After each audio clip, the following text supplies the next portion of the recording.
صدق اللہ العظیم وصدق رسوله النبی الکریم الامین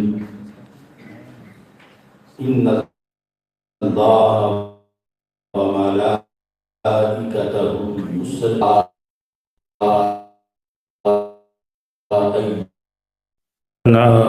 ما مضى یا واسع الکرم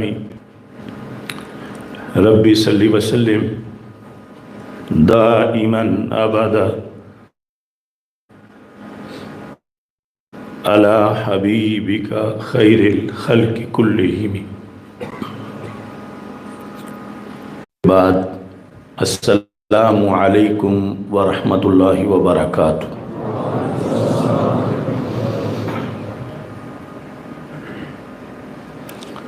رب ذوالجلال کے فضل اور توفیق سے 4 ماہ کے بعد آج مجھے جمعہ کی ادائیگی کا موقع مل رہا ہے۔ میری زندگی میں بالغ ہونے سے پہلے سے لے کر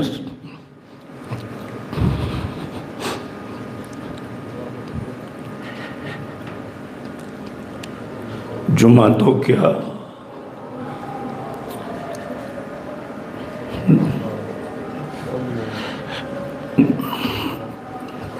نماز پنجگانہ بھی کبھی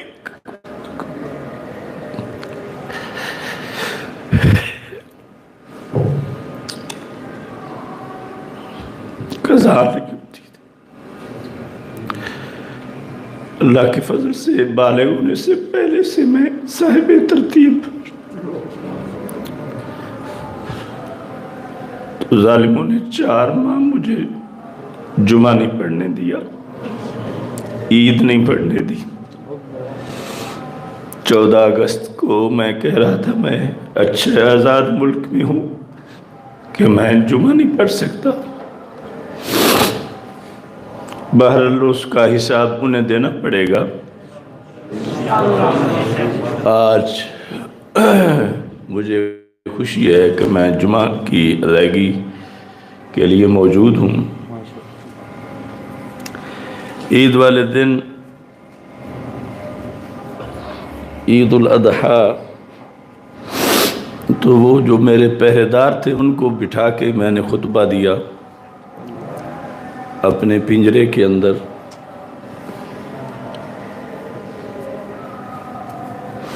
اگرچہ شرعی جو تقاضے تھے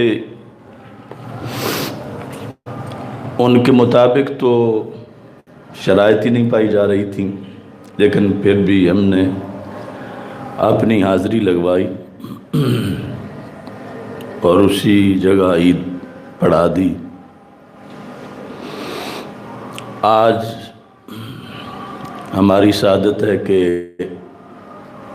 خیبر پختونخوا کی عظیم روحانی شخصیت تحریک لبیک یا رسول اللہ صلی اللہ علیہ وسلم خیبر پختونخوا کے ناظم اعلیٰ حضرت پیر سید حیدر مرتضیٰ شاہ صاحب زیدہ شرفہ کرسی صدارت پہ رونق افروز ہیں، اور یہ سادات کا سایہ ہے۔ اللہ اس سائے کو سلامت رکھے۔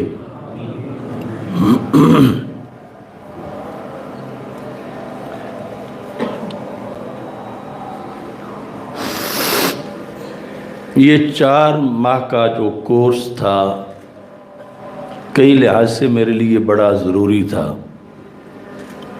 اور پنجابی میں کہتے ہیں نا کہ جیونے دی چس آ گئی ہے، تو زندگی کی چس، لفظ چس کا اسے ہی ہوتا ہے جو پنجابی جانتا ہے کہ چس کیا ہوتی ہے۔ زندگی کا مزہ آ گیا ہے اللہ کے فضل سے ان 4 مہینوں میں۔ انہوں نے پوری کوشش کی میری قید تنہائی کی، مگر میں تنہا نہیں ہو سکا۔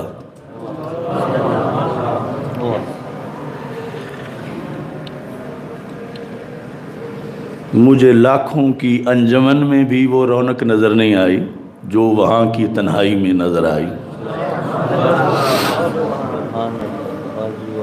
جو لفظوں میں ہم بیان کرتے رہے اس کا پریکٹیکل مجھے گرنے نہیں دیتا سہارا تیرا.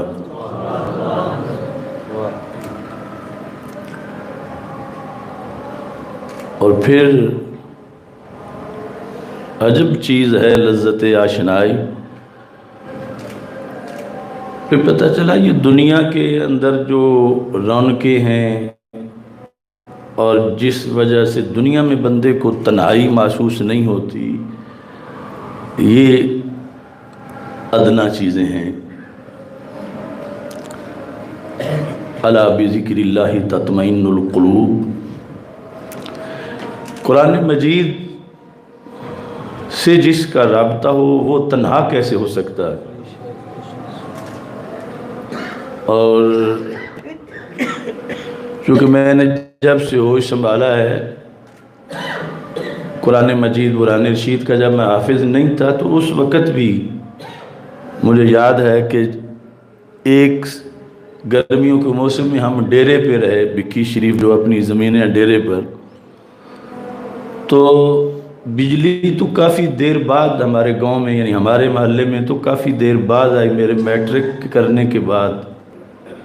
پہلے ویسے لالٹین پہ پڑھتے تھے لیکن ڈیرے پہ تو ظاہر ہے کہ وہ لالٹین ہی، لیکن وہ بھی تیل ختم تھا اور مجھے شوق تھا کہ میں نے تلاوت کرنی ہے.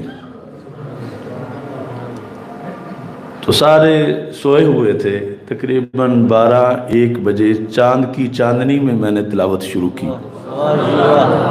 یعنی ابھی حافظ نہیں تھا.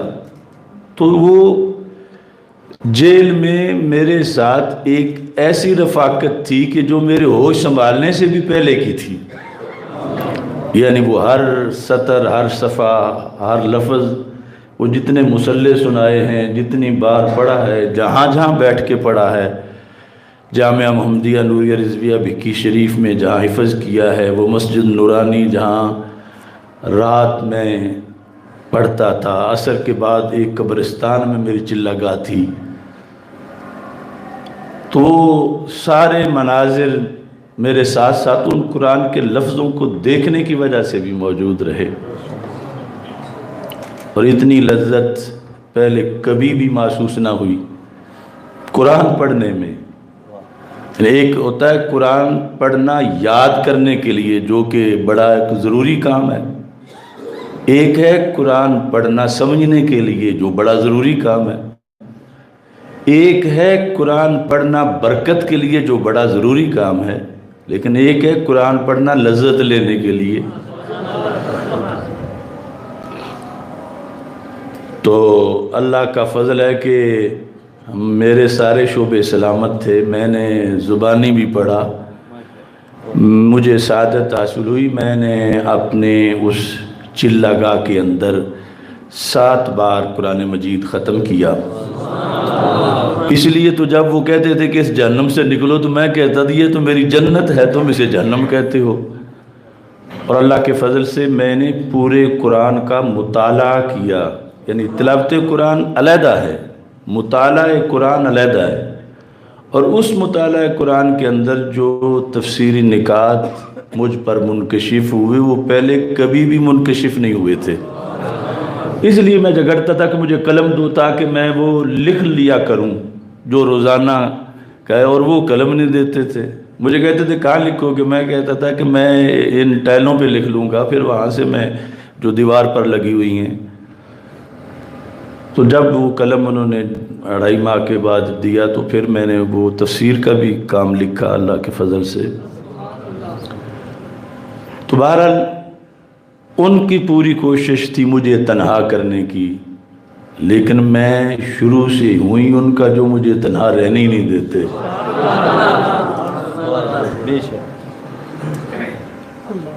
رات ہو جلموں بھری اور جیل کی تنہائی ہو، پھر تو غربت میں بھی ایک عجب شناسائی ہو. عربی میں غربت کہتے ہیں پردیسی کو. تو میں نے زندگی میں پہلے کبھی بھی ایسی تنہائی مجھے ملی ہی نہیں تھی۔ جہاں بھی اگر گھر میں ہوں تو گھر میں دوسرے کمروں میں تو لوگ ہیں، یہاں ہوں تو لوگ ہیں، وہاں تو جیل کے اندر میری ایک علیحدہ جیل تھی، یعنی میرا وہ سیل جو تھا ادھر تو کوئی افسر بھی نہیں آ سکتا تھا سپرڈینٹ کی اجازت کے بغیر۔ اس سڑک کو بھی تالا لگا ہوا تھا، صرف پہرے دار جس کی روزانہ ڈیوٹی تھی، اور وہ بھی وہ جو 2-3 دن آتا تھا بدل دیتے تھے کہ اس کی کوئی الیک سلیک ہو جائے کہ کہیں یہ بھی جلالی نہ بن جائے، تو وہ مسلسل بدلتے رہے، اور ان کے اوپر جو انچارج ہوتا تھا وہ بھی بدلتے تھے۔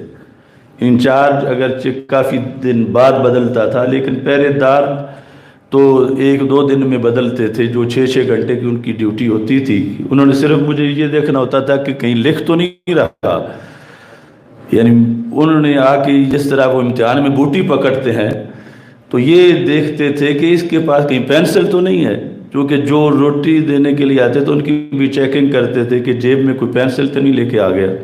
اتنا ڈر تھا ان کو قلم کا۔ مجھے پھر پتہ چلا کہ کتنی قوت ہے قلم کے اندر، اور مجھے وہ رات نہیں بھولتی کہ جب میرا دل تھا لکھنے کو اور لکھ سکتا نہیں تھا، میں نے خوشبو کا وہ پڑی تھی شیشی، اور اس کے اندر وہ جو شیشے کا راڈ چھوٹا سا ہوتا ہے خوشبو لگانے کی، اس سے میں نے کوشش کی بسکٹ والے ڈبے پہ لکھنے کی، مگر نہ لکھا گیا۔ سالن کا شوربہ پڑا تھا، میں نے اس سے کوشش کی، نہ لکھا گیا۔ میری مہندی پڑی تھی، میں نے وہ گھول کے میں نے اس سے کوشش کی، نہ لکھا گیا۔ میں نے کہا اے اللہ، یہ کیسا دیس ہے کہ میں لکھ نہیں سکتا۔ پھر مجھے احساس ہوا کہ لکھنا جلد کتنا ضروری ہے۔ پھر مجھے احساس ہوا کہ میں تو سمجھتا تھا کہ اگر مجھے جیل میں رکھیں گے تو میں جیل میں تفسیر لکھ لوں گا، میں جیل میں یہ لکھ لوں گا، تو یہ تو کالے پانی والے انگریزوں سے بھی ظالم ہیں کہ جنہیں یہ بھی ڈر ہے کہ یہ اگر لکھے گا تو ہمارے لیے زوال کا باعث بن جائے گا۔ حدیث شریف میں ہے نا کہ قیامت کے دن آج جو لوگ سجدہ نہیں کرتے، کرنا چاہیں گے تو پشت اکڑ جائے گی، یہ جوڑ جو ہے جھکنے والا کمر کا، یہ ان کا پھٹے کی طرح بن جائے گا، اور کہیں گے کاش کہ سجدہ کرنے کی توفیق ہمیں ملتی۔ انہیں ملے گی جو دنیا میں کرتے رہے۔ تو اس طرح یعنی جب وقت ملا ہوا ہوتا ہے، اگر وہ چلا جائے تو پھر حسرتیں ہی رہ جاتی ہیں۔ پھر مجھے یہ ذہن میں پکا ہوا کہ میرا تو میں نے اتنی زندگی خرچ کی دین سمجھنے میں، اور اگر وہ میرے ساتھ ہی دفن ہو گیا اور میں وہ لکھ نہ سکا تو یہ بھی ایک مجھ سے مواخذہ بھی ہوگا اور نقصان بھی ہوگا۔ اور میں تو یہی سمجھتا تھا کہ کیا بگڑے گا، مجھے بند کریں گے تو میں لکھ لوں گا وہاں پہ۔ یہ ظالم تو یہاں تک اس کے دشمن ہیں اس پیغام کو روکنے کے، تو اس سے بھی ایک مستقبل کی منصوبہ بندی بھی کی۔ اللہ کا فضل ہے کہ اس تنہائی نے وہ، کیونکہ ویسے بھی اس کی جو ٹریننگ تھی وہ تو ہماری کئی سالوں سے تھی، یعنی ان کے نزدیک یہ بڑا ہے کہ کسی کو فرش پہ لٹا دینا، اس سے کوئی بات نہ کرے کئی ہفتوں تک، کہ ذہنی طور پر یہ جامد ہو جائے۔ یہ چونکہ ایسی تنہائی میں لوگ پاگل ہو جاتے ہیں دیواروں کو دیکھ دیکھ کے، کیونکہ وہ جو سیل ہے وہ قبر نما ہی ہے، اتنا ہی چھوٹا۔ لیکن اللہ کا فضل ہے ہم تو اس کے اندر ریفریشر کورسز میں تھے، تو کیونکہ جب یہ جو ہمارا فہم دین کورس ہوتا ہے گوجرانوالا میں، تو رمضان کے مہینے کے اندر اجرے کے اندر میں اپنے آپ کو یوں ہی بند رکھتا تھا. مولانا لیاقت جلالی صاحب تالا مار کے چابی ان کے پاس ہوتی تھی کہ کوئی مجھے ملنے نہ آئے. نماز کے ٹائم جماعت کے وقت نکلتا، باقی سب. تو یہ یعنی اس طرح کی چیزیں تو ہماری گھٹی میں موجود تھیں، جو ان کے نزدیک بڑا ہتھیار تھا کہ ان کو کوئی ملے نہیں، کوئی یہ نہ ہو وہ نہ ہو. تو ہر چیز کی جس طرح کی اذیتیں انہوں نے رکھی ہوئی تھیں، اس کی ٹریننگ اللہ کے فضل سے ہم نے پہلے کافی سیکھی ہوئی تھی.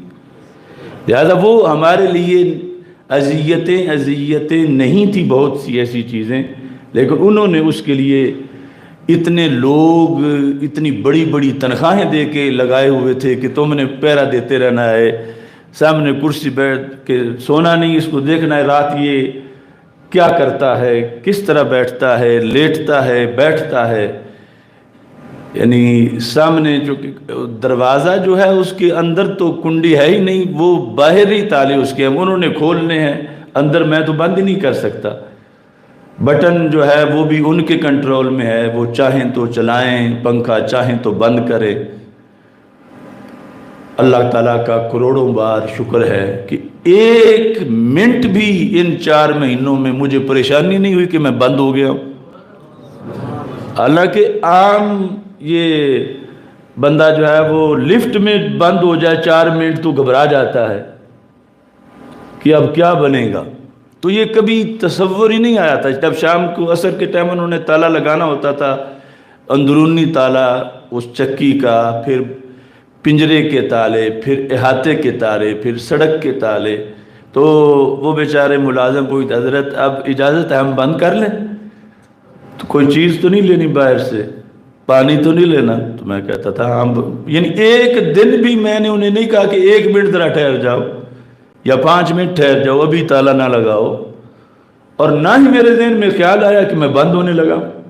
حالانکہ ان حضرات کو جو چونکہ جب ملاقات ہوتی تھی پوچھتے تھے تو میں ہر بات بتا بھی نہیں سکتا تھا. اگر خدا نخواستہ میں وہاں بیمار ہوتا رات کو تو کم از کم 5-6 گھنٹے کے بعد میرا کسی کو پتہ چل جا سکتا تھا. وہ ملازم جو کچھ فاصلے پر میرا دیکھنے کے لیے بیٹھا ہوا ہے، وہ بھی میری مدد کو تالا کھول کے اندر تب آ سکتا تھا جب 5-6 گھنٹے کم از کم گزریں، کیونکہ وہ خود 2 تالوں کے اندر قیدی تھا اور اس کے پاس کوئی فون یا کوئی ایسی چیز تھی نہیں، اور نہ ہی باہر کوئی سن سکتا تھا. کبھی کوئی گشت پہ گزرے ادھر سے نائٹ کا جو آفیسر کا کوئی ہے کرندہ تو پھر وہ بتا سکتا کہ ان کو اب یہ ہو گیا وہ ہو گیا. لیکن اللہ کا فضل ہے میں نے زندگی میں یعنی اس طرح کی لذت والی زندگی کبھی نہیں گزاری جس طرح یعنی رب ذوالجلال نے وہاں رکھا ہے. حالانکہ شوگر کا مسئلہ، بلڈ پریشر کا مسئلہ، وہ ہیپاٹائٹس کیا کیا، لیکن وہاں مجھے زکام تک نہیں ہوا، بخار تک نہیں ہوا، کبھی قبض کا مسئلہ یا پیشش یہ معاملہ پیش ہی نہیں آیا. اور اللہ کے فضل سے ایسی ٹریننگ ہوئی کہ چونکہ وہ سیل بالکل ڈیتھ سکواڈ میں تھا، میرے ساتھ جو دوسرے تھے وہ سارے سزائے موت کے پنجروں میں بند تھے اور ساتھ ہی پھانسی گھاٹ تھا. تو میرے لیے تو یہ سنہری موقع تھا کہ موت کو بڑا قریب سے دیکھتا رہا. تو اللہ کا کروڑوں بار شکر ہے، رسول پاک صلی اللہ علیہ وسلم کی نگاہ عنایت ہے. یہ زندگی امانت ہے، میری اپنی تو ہے ہی نہیں، اور یہ ہم سب کو یہ ذہن میں رکھنا چاہیے. مومن اپنی زندگی کلمہ پڑھتے ہی بیچ دیتا ہے. ان اللہ اشترى من المؤمنین انفسهم واموالهم بان لهم الجنہ، بے شک اللہ نے خرید لیا کافروں سے نہیں مومنوں سے، انفسهم ان کی جانوں کو، واموالهم ان کے مالوں کو، بان لهم الجنہ ان کے نام جنت لگا کے. حالانکہ دی اس نے مفت تھی، مفت والی چیز کوئی ویسے لے لے تو کوئی حرج نہیں، دیتے وقت مفت دیتا ہے، لیتے وقت جنت دے کے واپس لیتا ہے، یعنی خریدتا ہے۔ اور ویسے تو عربی گرامر کے لحاظ سے بالجنہ ہی کافی ہے، اشتریت الکتاب بدرہم، میں نے کتاب درہم کے بدلے خریدی، بدرہم۔ لیکن آیت میں یہ نہیں ہے ان اللہ اشتری من المؤمنین انفسهم واموالهم بالجنہ، ہے بان لهم الجنہ۔ بالجنہ اگر ہوتا تو مطلب بنتا کہ ایک معاہدہ ہوا ہے لیکن ابھی تک نوٹیفیکیشن جاری نہیں ہوا اور جنت نام نہیں لگی۔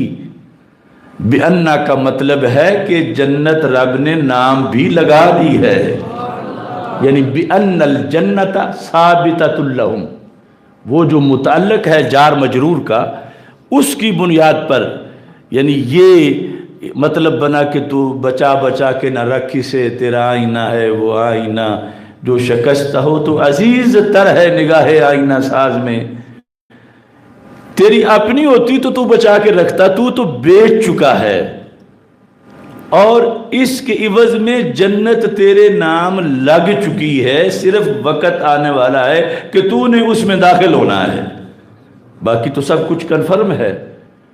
تو اس بنیاد پر یعنی مومن کے لیے موت کا اس لحاظ سے کوئی ڈر نہیں کہ کیا بنے گا، میں مر جاؤں گا، کیا ہوگا۔ ویسے تو ہر وقت فکر آخرت ہے موت کے ایمان پر آئے، لیکن یہ جو ڈراوا ہے کہ تمہیں موت دے دیں گے، تمہیں یہ کر دیں گے وہ کر دیں گے، جس نے ایمان کی چاشنی چکھ لی ہے حقیقت میں، وہ کروڑوں موتوں کے سامنے بھی وہ نڈر ہے، اس واسطے کہ اپنی زندگی تو ہے ہی نہیں، اپنی چیز بندہ چھپا کے رکھتا ہے کہ کہیں کو اس کو کچھ آنچ نہ آ جائے، جو ہے ہی بیچ دی، اور جس کے آگے دی ہے اس کی امانت ہے، وہ جب چاہے گا تو ہنستے ہوئے تجھے وہ شاخ سے توڑیں زہ نصیب تیرے، کہ تڑپتے رہ گئے گلزار میں رقیب تیرے۔ ہر جان تو وہ پسند ہی نہیں کرتا، اور جو وہ پسند کر لے پھر یہ ہائے ہائے نہیں کرتا، خوش ہو کے ممتاز حسین قادری کی طرح پھندا گلے میں چوم کے ڈال لیتا ہے۔ اس وقت ناموس رسالت صلی اللہ علیہ وسلم کے تحفظ کے لحاظ سے بہت بڑی آزمائش میں امت موجود ہے، اور افسوس کہ امت مسلمہ پر جو مسلط قیادت ہے یعنی حکمران، انہیں اس کا ادراک ہی نہیں کہ یہ فرض کیسا فرض ہے۔ تو آج کے اس خطبہ میں میں اپنے دیوان صدائے قفس کا ایک پیغام جو اس موقع پر میں نے فرانس کے بارے میں لکھا وہ پیش کر کے اپنی گفتگو سمیٹ رہا ہوں۔ ہم دین محمد صلی اللہ علیہ وسلم، ہم دین محمد کا لشکر، ہمیں شوق نہیں ایوانوں کا، ہم دین محمد کا لشکر، ہمیں شوق نہیں ایوانوں کا، ہم اپنے نبی کے شیدائی، ہمیں خوف نہیں زندانوں کا۔ زندان کہتے ہیں جیل کو۔ ہم اپنے نبی صلی اللہ علیہ وسلم، ہم اپنے نبی کے شیدائی، ہمیں خوف نہیں زندانوں کا، ہم مست ہیں اپنے پنجرے میں، بے خطر ہیں گرمی سردی سے۔ جب گرمی کا موسم تھا تو وہ ویسے اس کی یہ صورتحال تھی جیسے تنور ہوتا ہے، وہ جو سیل تھا۔ میں نے اپنی زندگی میں اپنے بدن پر گرمی کے وہ اثرات کبھی بھی نہیں دیکھے۔ جو پہلے ہفتے میں میرا سارا بدن جو ہے وہ تقریباً 2,500 دانوں سے بھر چکا تھا، یعنی کوئی 1 انچ جگہ بھی خالی نہیں تھی، اور وہ یعنی پھوڑوں کی شکل اختیار کر چکے تھے۔ منہ سے جھاگ، یعنی اوپر آگ، وہ بلب اور ساری صورتحال اس کے اندر۔ لیکن اس وقت اس گرمی کا بھی یہ نہیں تھا کہ اب مر جائیں گے کیا ہوگا. اور پھر اب یہ جو سردی تھی چونکہ وہاں پر وہی جس کے ذریعے سے انہوں نے میں جب داخل ہوا تو اتنے ظالم تھے، یہ کہا نہیں کہ ہم تمہیں یہ جو چھوٹی سی چٹائی ہوتی ہے پلاسٹک کی یہ دے دیتے. وہ گرم کمبل تھا نیچے انہوں نے بچھایا گرمی کے موسم میں، اور سرہانہ گیٹ پہ ہی رکھ لیا. 4 مہینے میں نے سرہانہ استعمال نہیں کیا. وہ کہتے جی الاؤ نہیں ہے. اب اس موسم میں اتنی ٹھنڈک نیچے سے کیا میرے لیے مسلسل وہاں بیٹھنا 10 منٹ بھی مشکل تھا. میں ادھر ادھر سارے پھر کے میری ہڈیاں گوشت 7 کلو وزن میرا کم ہو چکا تھا. تو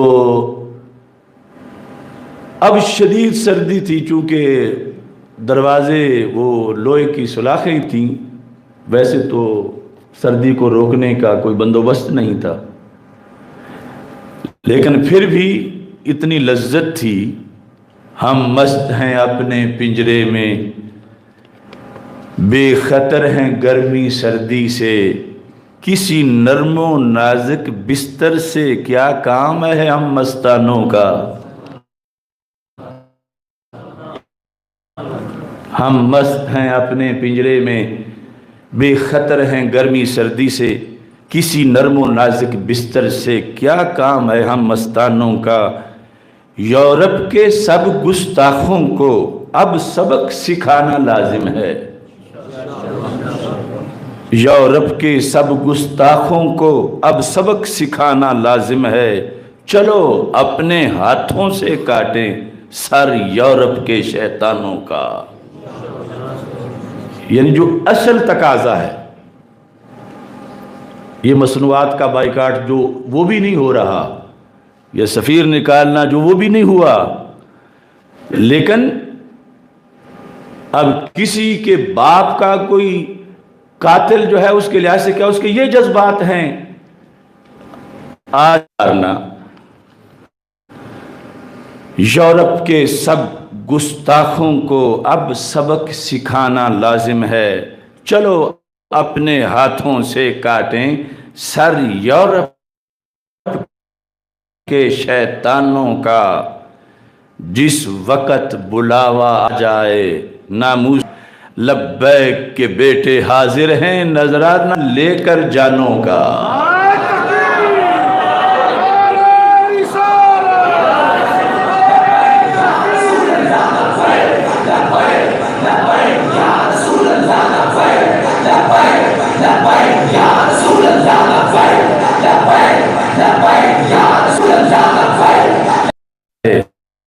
ناموس نبی پہ پہرے کا لبیک کے بیٹے حاضر ہیں نذرانہ لے کر جانوں کا. نہ جھجکیں نہ کترائیں گے، بڑے شوق سے بڑھتے جائیں گے. گلے چوم کے پھندا ڈالیں گے، ہے فیصلہ ہم دیوانوں کا. ہر دور میں امت نے جانے ناموس نبی پہ واری ہیں صلی اللہ علیہ وسلم. ہر دور میں امت نے جانے ناموس نبی پہ واری ہیں. کسی ٹیکنالوجی میں توڑ نہیں اسلام کے شیر جوانوں کا. اسلام کے غلبہ کی خاطر ابھی دور کی منزل جانا، رخ یورپ کے میدانوں کا. لاہور پاکستان کا حصہ ہے، پنجاب کا دل ہے. اس کی طرف خدا نخواستہ انڈیا کی فوج کے پلید قدم بڑھنے لگے تو ہمارے رسول علیہ السلام کی وجہ سے عائد ہو چکا ہے فرانس کے مسئلے پر. اور جو فوج